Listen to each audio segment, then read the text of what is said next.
Vehicle insurance, also known as car insurance or motor insurance, is a contract where an insurance company agrees to cover the financial losses a car owner may incur due to accidents, theft, damage, or other unforeseen events involving their vehicle.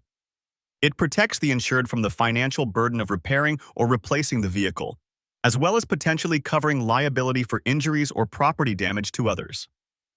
What it covers: damage to your vehicle. This includes repairs or replacement due to accidents, collisions, fire, theft, vandalism, and other similar events. Liability for damage to others.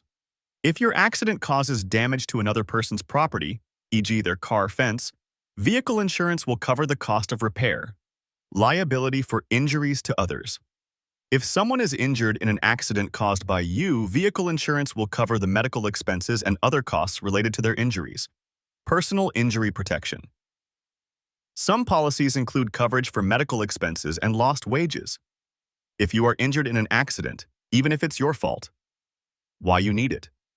Financial protection. Vehicle insurance provides financial security in the event of an accident or other loss, preventing you from having to pay for repairs or legal fees out of pocket.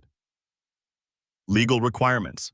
In many places, it's mandatory to have vehicle insurance to operate a car on public roads. Peace of mind, knowing that you're covered by vehicle insurance can help reduce stress. If this video is helpful, please like and subscribe for more content.